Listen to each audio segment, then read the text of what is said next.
नमस्कार साथियों, मैं कृष्ण कुमार सारण, प्रदेश अध्यक्ष राष्ट्रीय लोकदल राजस्थान।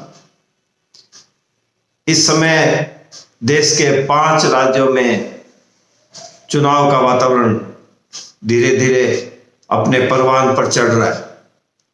चुनाव के वातावरण के साथ साथ कोरोना महामारी भी विकराल रूप लेकर के और सभाओं को एकत्रित होने में बैरियर का काम कर रही है। और इसके साथ साथ विभिन्न समाचार एजेंसियां और सोशल मीडिया पर बहुत सारी विकृतियां भी सामने आ रही हैं। पूरे देश के सभी किसान वर्ग के, विशेष रूप से किसान वर्ग के लोगों का ध्यान उत्तर प्रदेश के चुनाव पर लगा हुआ है।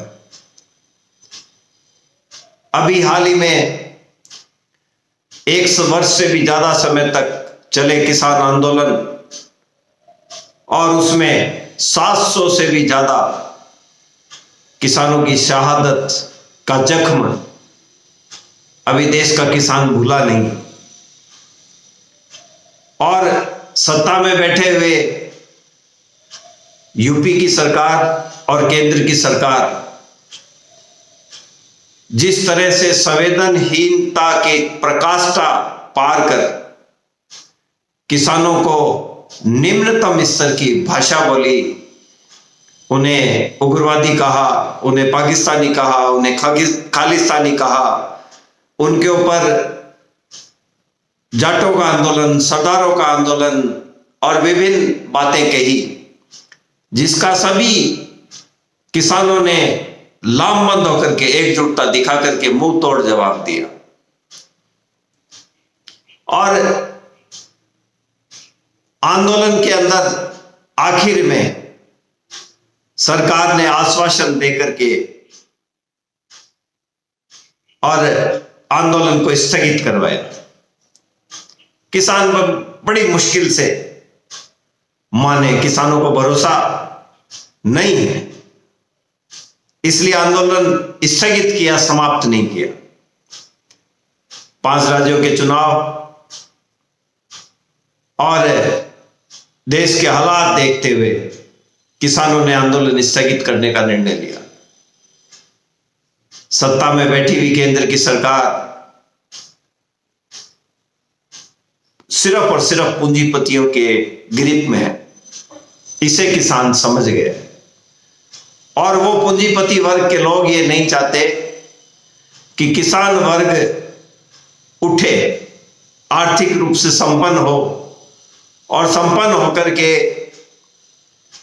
किसान वर्ग का जीवन स्तर उठे और वो आगे बढ़े। ये बड़े लोग नहीं चाहते। इसलिए नहीं चाहते कि उनको सस्ती लेबर मिले, उनकी जमीनों पर कब्जा हो और किसानों को बेदखल करके उन जमीनों पर कब्जा करके उन्हीं किसानों को मजदूर के रूप में उन्हीं के खेत में काम करने को मजबूर करने के हालात बनाए जाएं।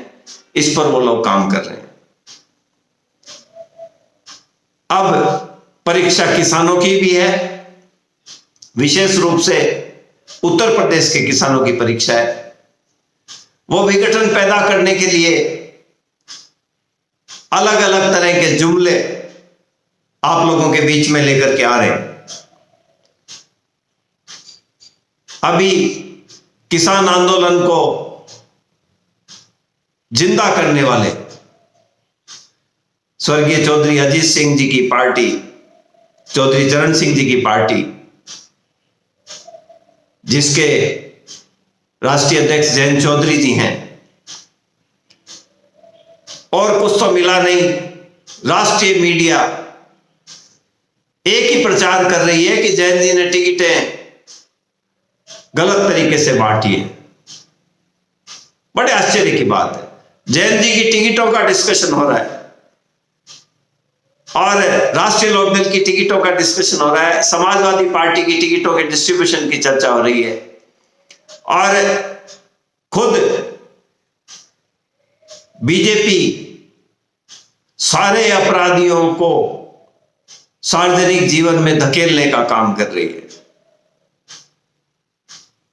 और आरोप दूसरों पे लगाया जा रहा है।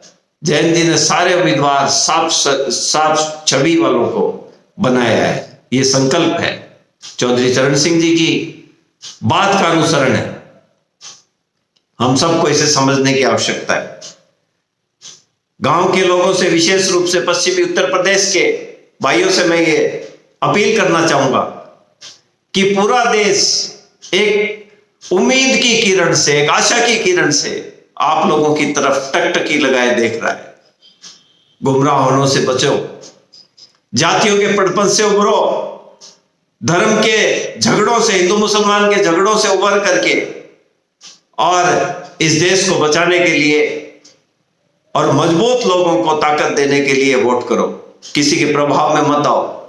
चौधरी चरण सिंह जी की वंशज के लोग हैं, उनको ताकत दो और पूरे देश को ताकत दो। आपकी तरफ हम राजस्थान के ही नहीं, पूरे देश के किसान टकटकी लगाए इस उम्मीद के साथ इंतजार कर रहे हैं कि आप इन किसानों के गद्दारों को एक ऐसा सबक सिखाएंगे कि पूरे देश के दूसरे राज्यों में ये इनकी भाषा पर अंकुश लग जाएगा और ये साजिशें करने से बाज आने शुरू हो जाएंगे। इस उम्मीद की हम सब इंतजार में हैं कि आप पश्चिमी उत्तर प्रदेश के लोग इस चुनाव में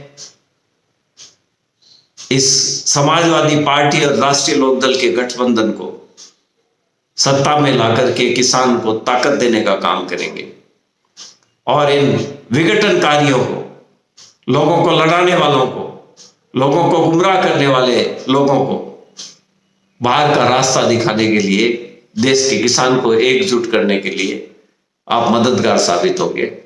इन्हीं उम्मीद के साथ धन्यवाद, नमस्कार।